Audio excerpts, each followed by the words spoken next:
IDN7 हौसला है। सीधा लिए चलता है चेन्नई, जहां पर जयंती नटराजन प्रेस कॉन्फ्रेंस कर रही हैं।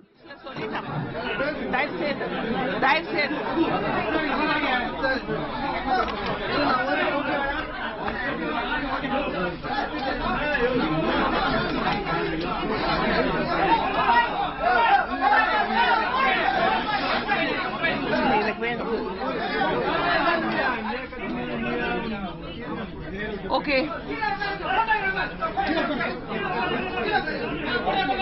Hey, silent.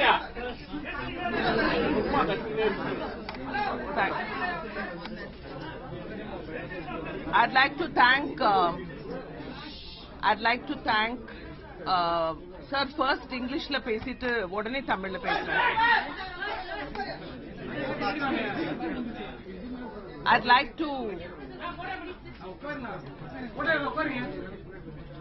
like to first thank every single one of you for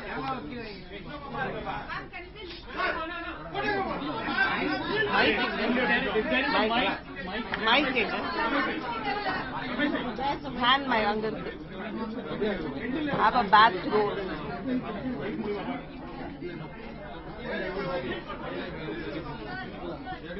Sir, koncham mic vartum vadi vidunga wire varliya wire vidunga please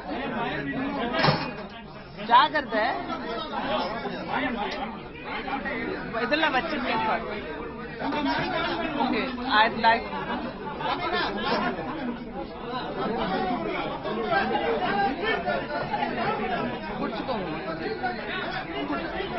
okay, I'd like to actually ellarku kekudungla yeah sir camera va keela vechirunga sir thirupi eduthikalam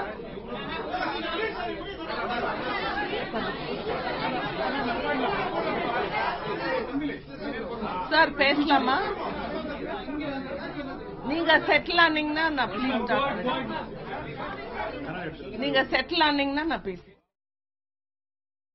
तो कांग्रेस जोड़ सकती हैं जयंती नटराजन। फिलहाल आपको बता दें कि जयंती नटराजन अब प्रेस कॉन्फ्रेंस कर रही हैं और उन्होंने गांधी परिवार पर, खासतौर पर राहुल गांधी पर उन्होंने हमला बोला था, आरोप लगाया था कि पर्यावरण मंत्री होते हुए राहुल गांधी ने कई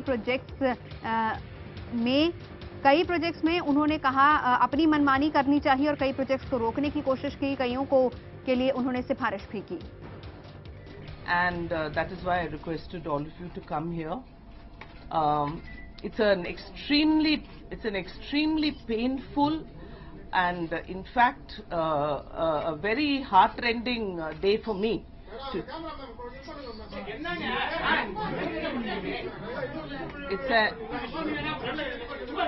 It's an extremely painful moment for me because my family has been associated with Indian National Congress since the inception.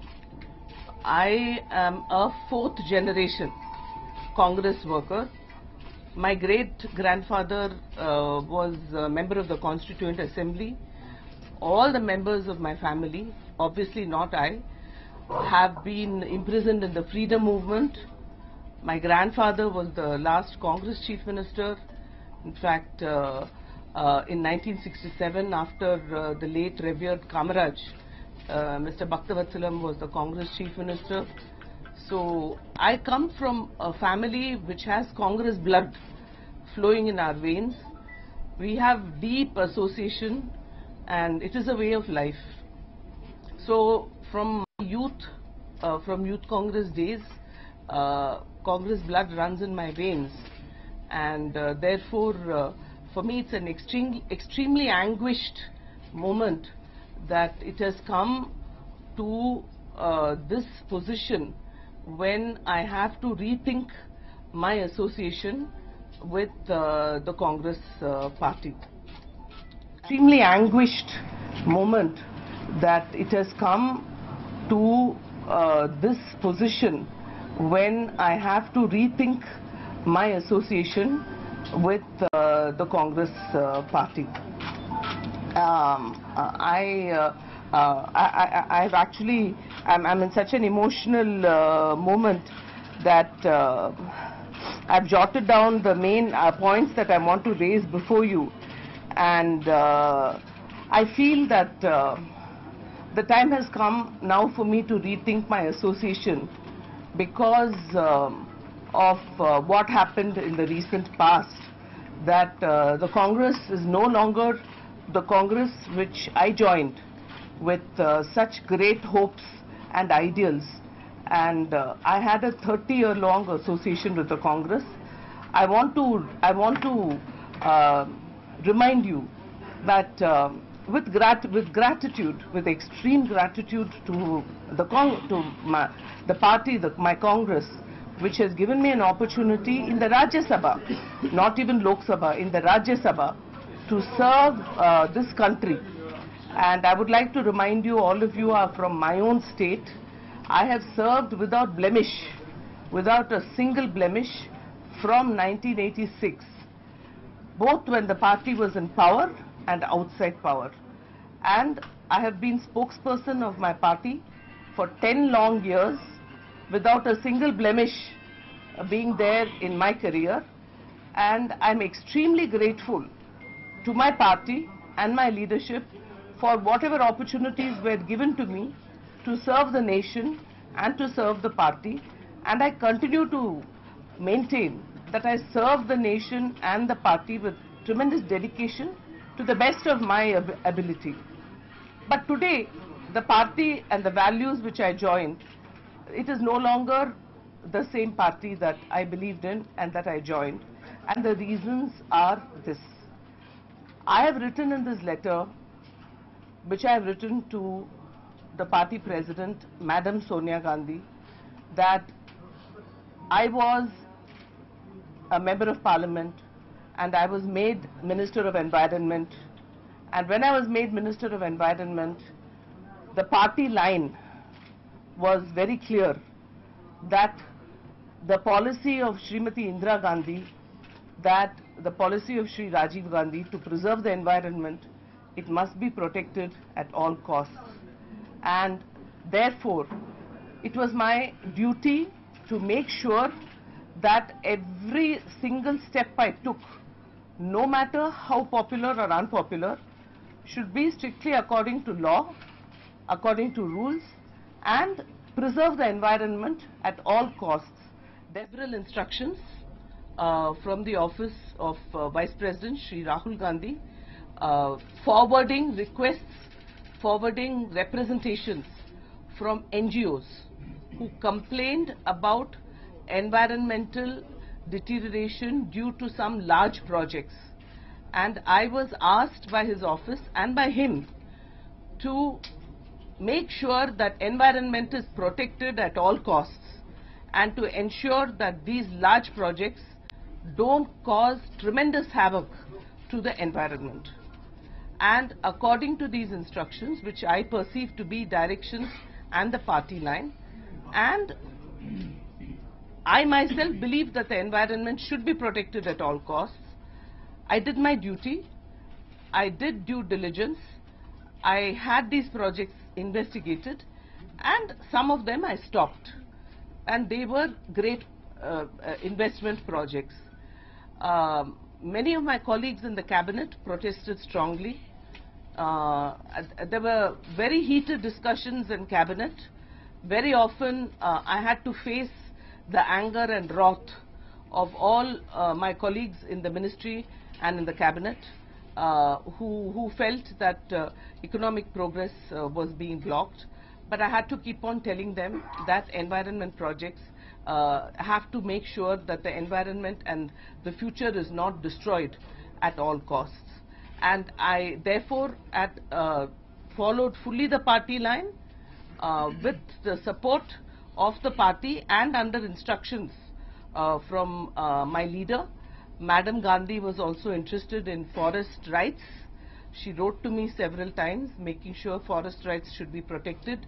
Several projects, especially roads, had to be studied in the view of rights of forest dwellers. Sri Rahul Gandhi was interested in the rights of tribals being protected. All these reasons made me stop several big projects, particularly Vedanta, the Niyamgiri project, which Sri Rahul Gandhi himself said that to the tribals that he will be their Sipahi. It was later upheld in the Supreme Court also. I followed my due diligence. The Nirma project, where the cement plant was being sought to be built on a water body, again upheld by the Supreme Court.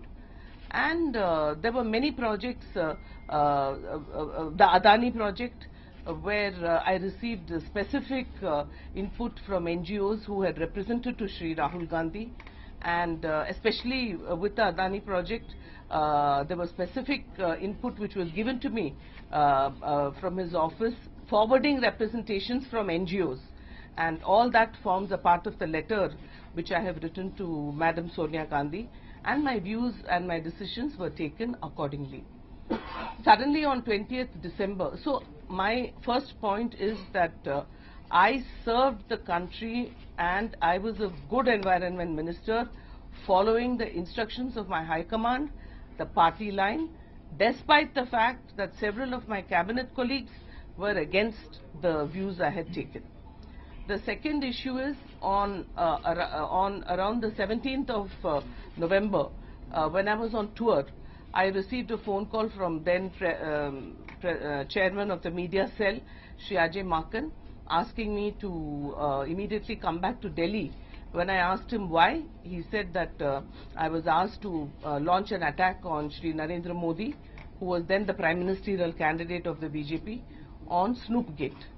So I said that I was a minister, and after I had become minister, I had been stopped from doing press briefings, and it should not be taken as a view of government, and I should not, and I think the spokesperson should do it. But Shri Ajay Makan said that this was a view taken at the highest level. I also said I'm not happy because I think we should attack him on policy and not on issues such as this. But again, he repeated it was a view taken at the highest level, and therefore I was asked to return to Delhi, and against my own wishes, following the party high command, I attacked Shri Modi, and on television subsequently I was deputed only for this purpose, to attack Shri Modi on Snoopgate. Following that, this was on 17th November. Following that, on 20th December, when many of my decisions were being heatedly discussed and argued, they were being overruled by the group of ministers. I was in complete opposition with many of my colleagues in cabinet due to the party line. And around the 20th of December, the Prime Minister called me and he told me that he wants to see me. When I went to meet him, he looked very upset. Prime Minister looked very tense, very grim. He got up and he said that you have been, Madam has said, Mrs. Gandhi has said that you are required for party work. So I said, sir, what do you want me to do? And he said, well, she wants you to resign. So I said, yes, sir, I'll do that. And within half an hour, I gave my resignation. I immediately asked for an appointment with Congress President, but I was told she'll speak to me on the phone. I spoke to her on the phone and she said, yes, you are required for party work. Please follow Prime Minister's instructions. Next day in the media, it appeared, the same thing appeared, but I heard from friends in the Delhi media that Shri Rahul Gandhi's office was phoning up people and saying that this is not for party work at all, but she's just, they didn't give a reason. And after that, there was a continuous campaign of speculation, vilification, of defamation, wrong allegations against me, allegations of wrongdoing, nothing which has ever been brought to my notice. At the time I resigned, I have the letter here, I'll distribute it once again. I distributed it on that day also. Honorable Prime Minister wrote a letter praising me for the contribution as a member of the Council of Ministers.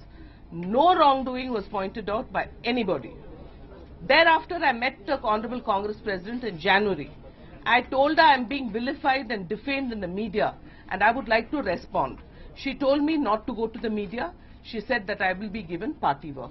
I came back to Chennai and within 15 or 20 days, I received another phone call from Shri Ajay Makan that I'm sorry, tomorrow the new list of spokespersons are coming and you are being removed from the panel. Which was again a shock to me, because several times Madam Congress President as well as Honorable Prime Minister have praised me for my contribution as spokesperson. So I have no idea why I was removed as spokesperson. After that, when the Anthony Committee called upon leaders to find out why we lost in the Lok Sabha elections, on several other occasions, I was neither concerned. तो Jayanthi Natarajan press conference कर रही हैं, सिलसिलेवार तरीके से वो बता रहे किस तरीके से एक एक करके उनसे जिम्मेदारियां ली गई और उन्हें कोई भी रीजन वहां पर बताया नहीं गया और किस तरीके से उन्हें कांग्रेस पार्टी ने अपनी तरफ से एक तरीके से निष्कासित किया और वो इस्तीफा देने को मजबूर हुई है. My integrity and the fact that I only did what I was asked to do by my party. I only did the right thing for the country, and I'm not guilty of any wrongdoing, and I need to set the record straight. I'm free to take any questions. Thank you. Ma'am, during his UPA 2, you said Rahul Gandhi was interfering in terms of asking you to clear or not to clear projects. Who was in rule? Was it the Prime Minister or was it Ms. Sonia Gandhi or Mr. Rahul Gandhi? No, I did not use the word interfered. I want to be very specific in what I'm saying. I said, my letter we'll distribute to all of you now. I said that I received specific input regarding some projects. I received those projects, I've mentioned the names in the letter.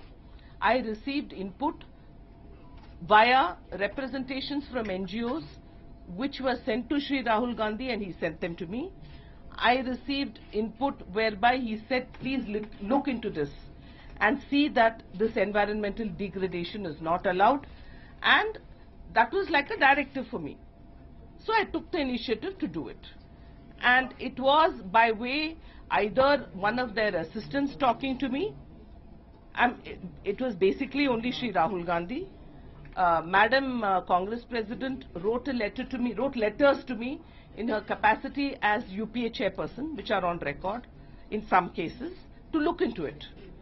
And Shri Rahul Gandhi forwarded the NGO letters and his aides, and I was sometimes asked to liaison with specific AICC office bearers to help those NGOs to ensure that the environment is not degraded. One by one. Solrenga. Ma'am, you said that it's Rahul Gandhi. I'll answer Sandhya. Yeah. Ma'am, you said. I'll answer her and then. A little while ago, you said that if Rahul Gandhi had told you that he would, what was in his mind, that he wanted you to fast-track environmental clearances, you would have done so. So where does your role as a minister come in? Are you just following Rahul Gandhi's directives? No, that's an excellent question. It is not fast-tracking. That is not the issue. My entire point is this. At every stage, whether Shri Rahul Gandhi requested me or not, I only followed the rules. I didn't break the rules. But in specific cases, I was told that there should be on no account environmental degradation. Therefore, I appointed committees to go and study and make sure whether there was degradation or not. And I took a very hard line. In case Shri Gandhi had wanted that there should be fast tracking of projects for clearances, then the rules would have to be amended. According to the amended rules, I would have taken action. So my point is, I was never told by him that I was holding up projects, as he spoke in FICCI the next day. तो Jayanthi Natarajan press conference कर रही हैं चेन्नई में. क्यों कांग्रेस से उन्होंने नाता तोड़ा, उसके बहुत से कारण और वही समझा रही हैं, यहाँ पर बता रही हैं पत्रकारों को.